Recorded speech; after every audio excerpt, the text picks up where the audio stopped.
AP పౌర సరఫరాల శాఖ మంత్రి నాదెండ్ల మనోహర్ ఇవాళ కాకినాడలో పర్యటించారు. కాకినాడ పోర్టు వద్ద బియ్యం గోడౌన్లలో తనిఖీలు చేపట్టారు.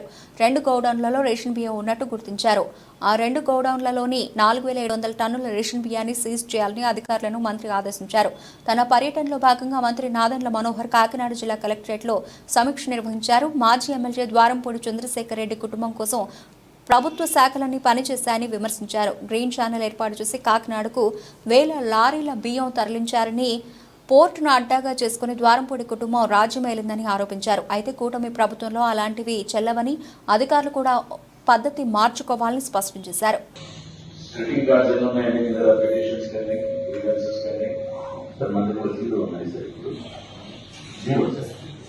ఆల్ బియాండ్ ఎస్ఎల్ఏ కూడా లేవు సార్. మనకు విత్ ఎస్ఎల్ఏ పీరియడ్ మనకు new cards and new cards అన్ని గవర్నమెంట్ రేట్ డిసైడ్ చేసుకుని ఇస్తుంది సార్. మిగతావన్నీ కూడా నేను అడిగేది స్ప్లిట్టింగ్ గురించి మీ దగ్గర ఏమన్నా పెండింగ్ ఉన్నాయా?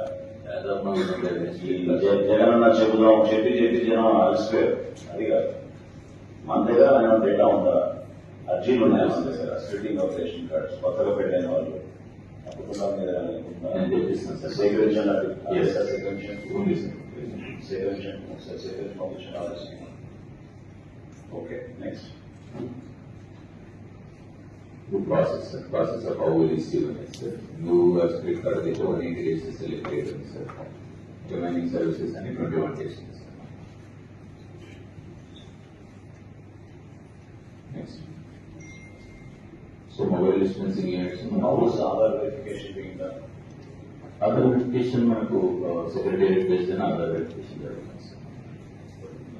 ఈ aspects ఒకటి బయోమెట్రిక్ డివైస్ ఇచ్చిన that's sufficient as of now because more than 2 lakhs of volunteers price of 1 lakh is all the special ఒక ఆలోచనతో మనకి రైతులు ముందుకు వస్తారు. అవకాశం ఉందా మన జిల్లాలో?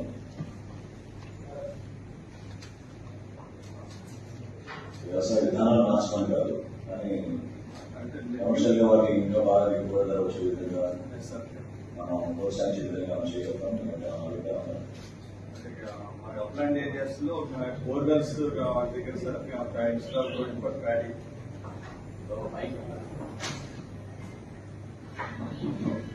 సార్ గోయింగ్ ఫర్ ప్యాడీ మనం పల్సెస్ కానీ మిల్లెట్స్ కానీ పెడితే రెమ్యునరేషన్ కూడా బాగుంటుంది సార్. ఈల్డ్ కూడా బాగా వస్తుంది. సో దాన్ని మనం ఎంకరేజ్ చేయడానికి ఈ సీజన్ మనం ఏరియా పెట్టుకున్నాం సార్. రెండవది ఏంటంటే ఐఎఫ్ఎస్ మోడల్ ని మనం ప్రమోట్ చేస్తే sir, integrated farming system model. ఒక ఎకరానికి గాడి అయితే 10,000-15,000 కన్నా ఎక్కువ మిగులుతుంది. అదే ఇంటిగ్రేటెడ్ ఫార్మింగ్ సిస్టమ్ లో కనుక కన్వర్ట్ చేయగలిగితే ఎకరానికి 1 lakh వరకు ఆదాయం వచ్చేటువంటి విధానం సార్.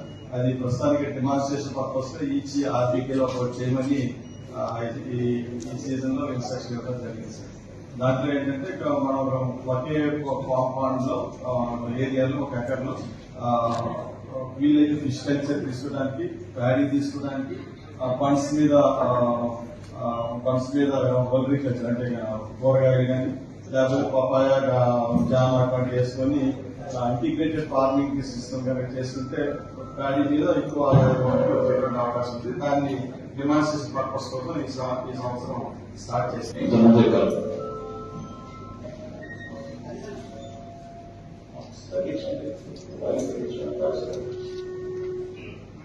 ఇంతకుముందే కలెక్టర్ గారితో మాట్లాడిన విషయం ఏంటంటే మిల్లెట్స్ ప్రొడక్షన్ పెరగాలి రాష్ట్రంలో. 40 రోజుల్లో సివిల్ సప్లైస్ డిపార్ట్మెంట్ ద్వారా వినియోగదారులందరికీ కూడా రాష్ట్ర వ్యాప్తంగా అన్ని జిల్లాల్లో కూడా మిల్లెట్స్ డిస్ట్రిబ్యూషన్ చేద్దామని ఒక నాయకు సిద్ధం చేసుకుంటాం. అందులో భాగంగా మీరు మా జిల్లా నుంచి ప్రత్యేకంగా మిల్లెట్స్ రైతులు ఇంకా జాగ్రత్తగా వ్యవసాయం చేసుకునే విధంగా మనం చేయాల్సిన కార్యక్రమాలు ఉంటే ఒకసారి మీరు మళ్ళీ కరెక్ట్గా డీటెయిల్ రిపోర్ట్ ఇవ్వండి. సివిల్ సప్లైస్ డిపార్ట్మెంట్ నుంచి మీకు ఏ విధంగా సపోర్ట్ చేయాలని సపోర్ట్ చేస్తాం. అండ్ ఒక టార్గెట్ పెట్టుకునే ఈ సంవత్సరం నుంచి రాష్ట్ర వ్యాప్తంగా మిల్లెట్స్ డిస్ట్రిబ్యూషన్ చేయాలని నిర్ణయించాం. రాగి వేయడానికి బాగా మనకు అవకాశం ఉంది సార్. అబ్దుల్ కాన్స్టిట్యున్సీలో చాలా అవసరం. మీకు సంబంధించిన అంశమే వ్యవసాయ శాఖ సంబంధించిన సపోజ్ కరెక్ట్ గా ఆధారంలో నెక్స్ట్ మీటింగ్ పెట్టుకున్నప్పుడు రివ్యూ చేసి అవసరాల పైన ప్రత్యేకంగా మీరు ఫోకస్ చేసి ఎట్టి పరిస్థితుల్లో కూడా వాళ్ళకి ఆ విధంగా సహాయం చేయాలి. చట్టంలో కొన్ని మార్పులు కూడా తీసుకొస్తాం ఈ ప్రభుత్వంలో. అనుగుణంగా ఇప్పుడు ఇచ్చే మీరు ఒక excise Sir, in this regard, I will be the sir. Manane, the revenue and agriculture type of coordination meeting up to VRO. VRO, the no tenant should be missed and 70,000 working target RBK level work would have purchased sir. So, we are following, sir. If the season start out in the government, we ensure that we will be